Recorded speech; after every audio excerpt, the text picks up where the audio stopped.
Здравствуйте, любители и почитатели хорошего кино. В эфире программа «Кинозавод». Известный якутский режиссер Михаил Лукачевский решил порадовать своих зрителей новым фильмом в жанре боевик со множеством экшн-сцен, а называется фильм «Спасатель».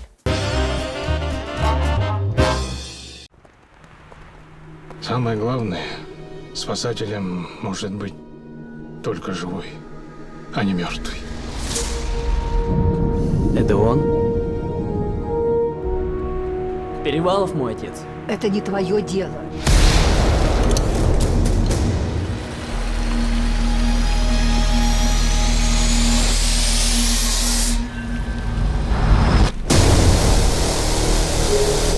Лицом вниз!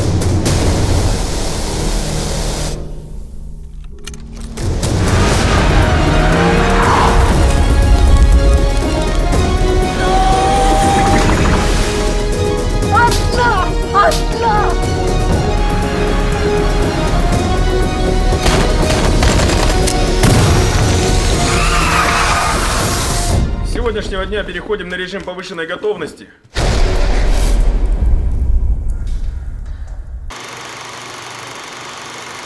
Сегодня у нас в гостях творческая группа фильма «Спасатель». Добрый вечер. Здравствуйте. Мне кажется, все-таки на сегодняшний день для нашего подрастающего поколения нет героев, да, на кого бы они могли равняться. И ваш фильм все равно, он, наверное, несет какой-то глубокий какой-то замысел, да, и что-то вы все равно как режиссер внесли свое, что-то хотели задать или рассказать. Ну, вообще-то меня всегда же смеялись, друзья. Ты артхаусник, там ты снимаешь какие-то такие... Самопроявлением занимаешься. Да, такие. Ну, фильмы бывает... подход к фильму бывает двух видов, да. Когда ты думаешь только о себе, и второй, то когда ты думаешь о зрителе. Вот. Ну, я раньше всегда думал о себе. Я же молод был, самоуправлялся, там все такое. Сейчас как-то мне задачу поставили такую. Шадин Дмитрий Васильевич, директор Сахафильма, говорит: давай, сними, пожалуйста, для людей, да, не усложняй ничего, пожалуйста. Да, чтобы был такой хороший, простой, да, фильм, простой, зрительский, хороший фильм. Пришла идея, надо снять фильм про спасателей. И каким же путем? И сразу же пришла идея, с кем же это снимать? И когда как раз вспомнил в это время кинокомпания «Алмаз-фильм». Это же первый, вот «Алмаз-фильм» не первая кинокомпания, киностудия, то есть. И даже кинокомпания, у них свои студии же еще было тогда, свое оборудование. Первые блокбастеры снимали, помните, «Тропа смерти», «Беги». И вот как-то сразу набрал Александр Джурич и говорит: Александр Джурич, добрый день. Давай, что, есть идея, давайте совместно снимем фильм. И он сразу говорит: какой фильм? Ну все. И уже и началось.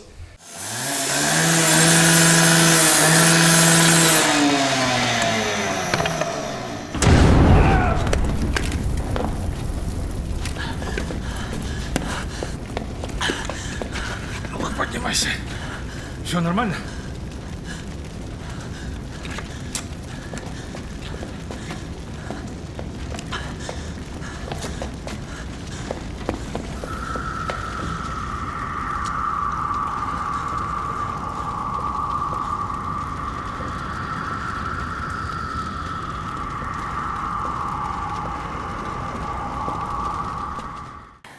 Заглавный лозунг фильма, да, «Спасти и выжить». Реального прототипа у наших героев нету. Это собирательный образ. И каждый спасатель, сотрудник службы спасения Республики Саха-Якутия, он, мне кажется, может узнать в героях самого себя, увидеть. Все же за основу вы взяли какие-то, наверное, события, которые произошли в действительности, которые знают спасатели сами. Ну, наверное, это Мария расскажет поподробнее, да. Я получил сценарий, и уже над сценарием начали уже работать производственный вер. Ну, такая красивая, хрупкая девушка и пишет сценарий для боевика, а тем более про работу спасателей. Да, мне было тяжеловато, потому что это, наверное, один из самых, ну, скажем так, мужских фильмов, над которыми я работала, потому что помимо того, что два главных персонажа — это мужчины, это фильм, в котором достаточно брутальные персонажи, достаточно брутальные события и какая-то доля опасности и переживаний таких чисто мужских, основанных там на какой-то совместной чести профессиональной, основанных на каком-то страхе за свою жизнь, да, физические опасности сопровождают героев. Вот, поэтому, конечно, мне было сложновато, особенно учитывая, что когда я начала работу над сценарием, я 2 месяца всего как родила своего ребенка, поэтому небольшое такое какое-то было переключение, можно сказать, что из какого-то круга интересов своих надо было совершенно с другим миром каким-то столкнуться. Вот, и мне очень помогли в этом. Мне очень помогло то, что я присутствовала на тренировках спасателей и общалась с водолазами, со всеми, кто сталкивается с этими ситуациями. И благодаря им мне удалось как-то немножко лучше уже понять, кто эти люди, чем они живут. Что, оказывается, их каждодневные переживания — это не то, что мы, обычные люди, можем себе представить. Все будет нормально. Ребята, Успокойся, вот, все. водитель, видать, пьяный на машине, а сам выбрался, чудо. Повезло ему. Это вам повезло. В смысле? А жена-то его осталась на глубине где-то 4-4,5 метра. Хотела она выбраться, но не успела. Скорее всего, утонула, наверное.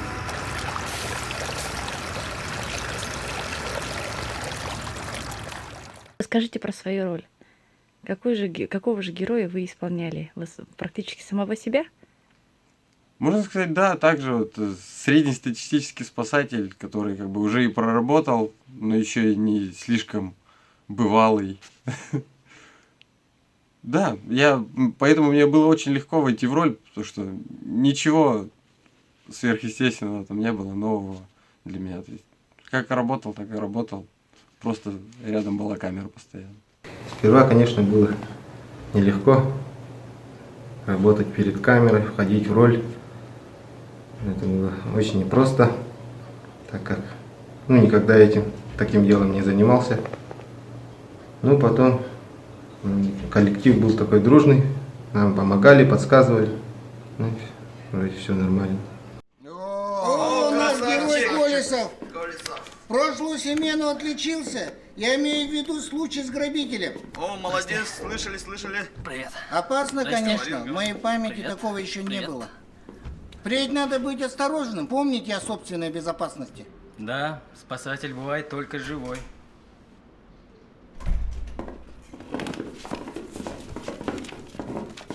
С сегодняшнего дня переходим на режим повышенной готовности. Отныне каждый сотрудник должен быть начеку. В вашем фильме я знаю, что сами спасатели снимались, да, кроме артистов, что у вас очень много было сложных сцен, подводных съемок, да, каких-то трюков, трюки разные выполняли сами артисты вместе со спасателями. Первый кадр как репетиция, мы посмотрим, и потом с операторами, с художниками обсуждаем, как надо это делать, и уже, как бы сказать, в деле, да, допустим, подводные съемки мы в Амгой специально поехали, чтобы прозрачную воду снимать, да, потому что под водой, когда грязная вода, не видно ничего, да, а там дождь пошел, и эта черная вода пошла, и мы не смогли это уже снять. Потом в обратном пути нашли озеро, да, кстати, хорошее такое. Она немножко такая соленая и такая с оттенком синего, да, такое, странное такое. Место нашли. И сняли там, да. И мы там целый там с проводом столб, специальный свет, там целый день там на воде были. Это еще осень была, да, почти что. Еще и вода, говорят, холодная Да, была. холодная была, но нормально. Оказывается, вот очень у них сложная работа. Вот, например, мы делали трюки, да? Вот, например, этот главный герой, конечно, он одевал вот этот костюмы этого спасателя, как называется, водолаза, а у меня костюма-то не было. Я сам нырял. Вот это самое сложный трюк был. Сколько дублей было? По-моему, больше 10, наверное, дублей. Я замерз вообще. И думал, о, зря я согласился. Думал. После этого я понял, кто такие спасатели.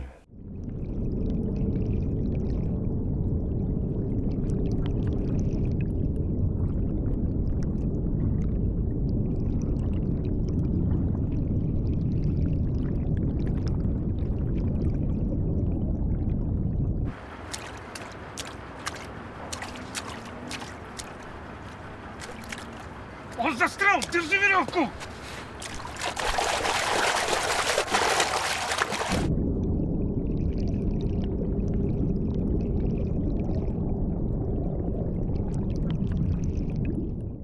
Фильм про спасателя же, поэтому там то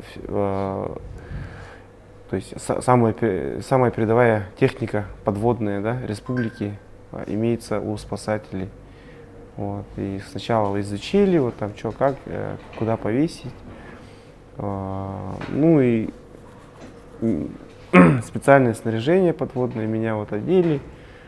Груз повесили, чтобы не нырял. Килограммов 20-30, по-моему, там повесили на поясе. Так вот. Под водой там как-то стоял. Было очень холодно. Вот. Ну, все-таки сняли там. Получается, вы снимали, одев кислородные маски. Кислородная маска, еще там наушники, связь с командным центром. Как бы если со мной что-то не то происходит, я сразу же сообщал. Ну, поэтому так особого риска не было. Вот, риск был именно вот на проводах, на высоковольтной линии. Там, если вот провод упал бы, было бы опасно. Ну, как бы все обошлось, все хорошо. Ну, ради кадров стоит иногда рискнуть.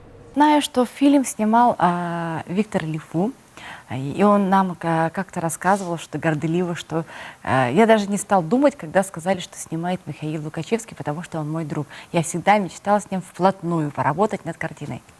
Ну и, Миша, у вас какие взаимоотношения были на площадке? И вот, все-таки ваш фильм имеет экшн-сцены, и что вам приходилось там придумывать, находить вместе с оператором?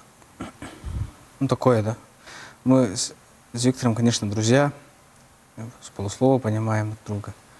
И мы до съемок сделали раскадровку. То есть раскадровка — это такая картинки, рисуешь каждый кадр, чтобы планировать, как будешь снимать, да, и как будет монтироваться. Мы это все сделали. Когда начали работать, мы потеряли его. Где-то валялся, и потом все, нет его. И мы уже начали как-то. Витя, надо крупный план, надо так, ритм держи, да, какой-то там общий план, какие-то движения камеры. Ну, мы как-то с полуслова понимали, что надо снимать, никаких споров, ничего. Просто. Конечно, Виктор профессионал, он долго ставил свет, старался. И когда у меня бывают там такие длинные кадры, он всегда резал меня, он, как говорит, опять длинный, я, стоял так. Не самовыражайся, да, для зрителя. Да, это мне, на самом деле, он мне помогал, оказывается, и при монтаже я это обнаружил. Какие-то моменты я вообще хотел одним кадром все снять. И хорошо, что он меня остановил, и мы уже как-то более так монтажно сделали. Ну, насчет раскадровки, наверное, все-таки то, что вы рисовали, вместе обсуждали долгими днями и ночами, все равно у вас было в памяти. Да. Поэтому да, вы друг друга понимали, да, на площадке. Потом подсознательно мы это все, конечно. Потом это он же снимал подводные съемки, все вот это, да? Да, ну человек он такой вообще, сам по себе человек, организованный, пунктуальный, такой ответственный. Ну и как, он как еще инженер-конструктор, сам придумывает. Да, конечно, у нас оборудование хорошее было, там все, свет, все, камера.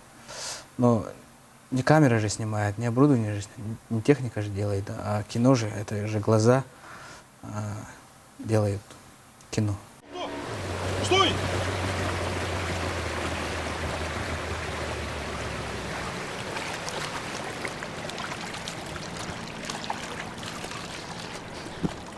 Ребята, опоздали. Он утонул. Ты этого не знаешь. Я тебе не разрешаю. Тут течение большое. Есть еще время. Мы должны спасти человека. Леха, не дури. Так сюда. И так достану.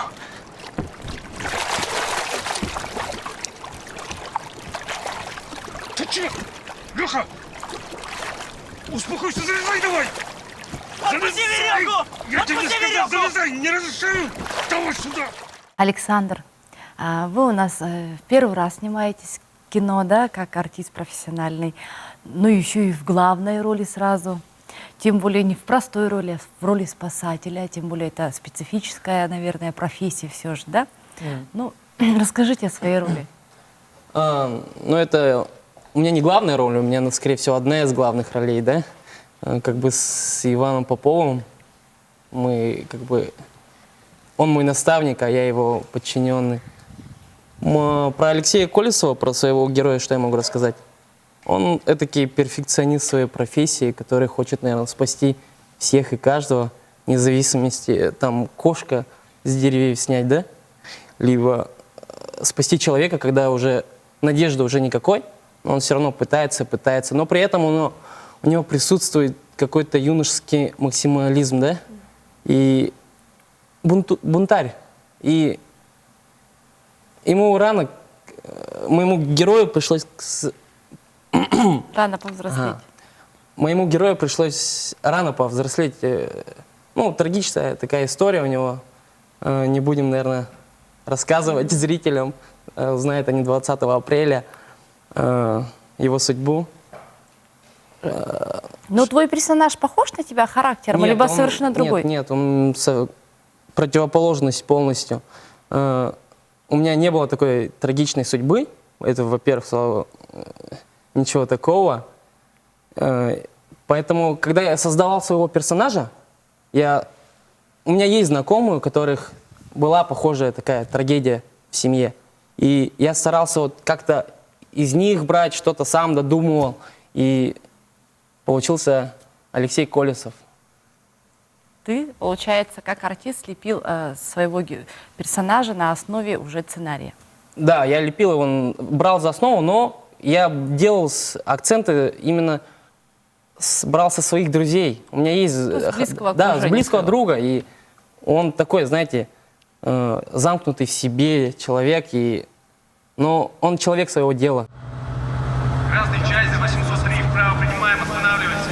Повторяю, автомашина Чайзер 803, вправо принимаем, останавливайте. Будем стрелять на поражение. Попробуем колесо пробить. Давай, давай!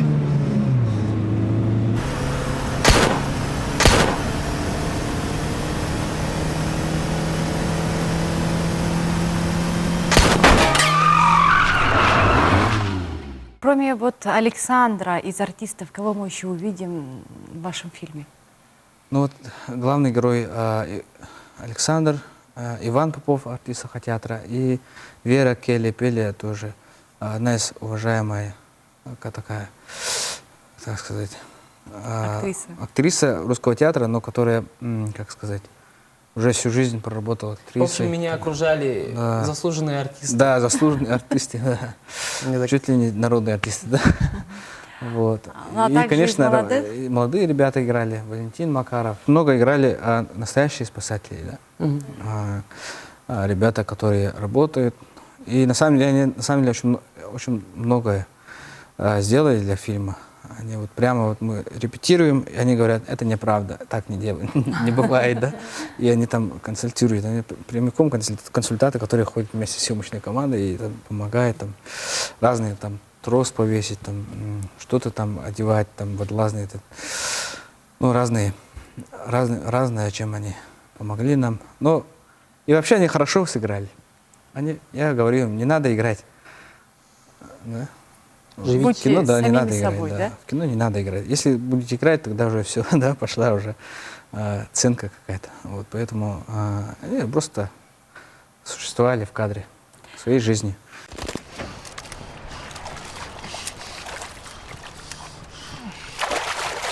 Паха!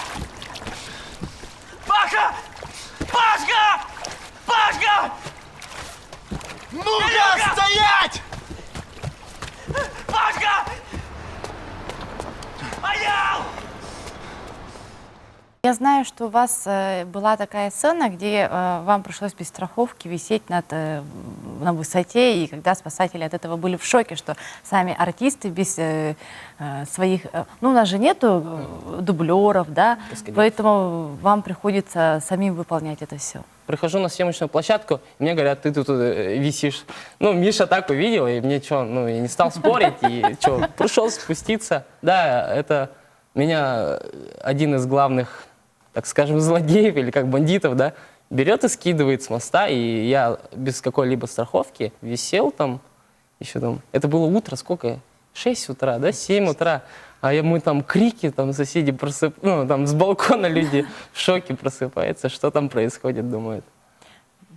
Ну, наверное, спасатели были в шоке от того, что артисты тоже Ну такие да, там у отчаянные, нас, да, вот я не ради помню. кадра. Да. Мария, я каждый раз вот спрашиваю, да, каждый раз, когда ты к нам в гости приходишь в студию с разными новыми картинами, вот ты пишешь сценарий, но все же сценарий, наверное, меняется по тому, как снимается кино, да? Да. И каждый раз как ты видишь свою картину? И в этом фильме оно изменилось или нет? Ну, окончательный монтаж фильма я еще не видела, со звуком, там, со всеми переделками. Но могу сказать, что со временем, с опытом работы я стала менее ревностно относиться к изменениям. Потому что ну, профессия учит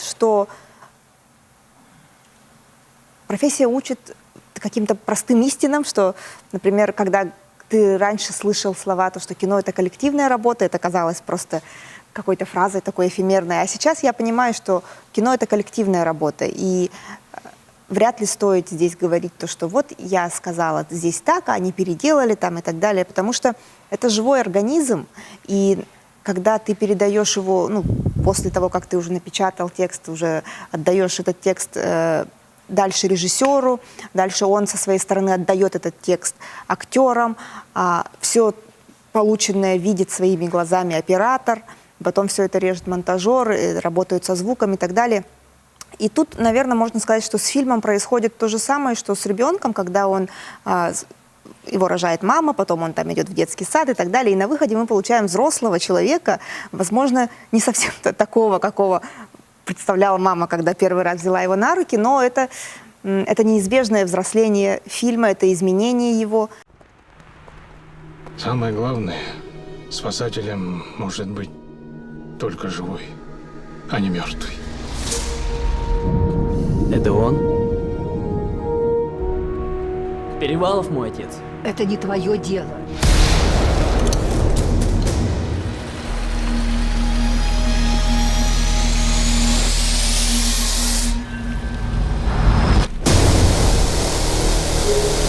Лицом вниз!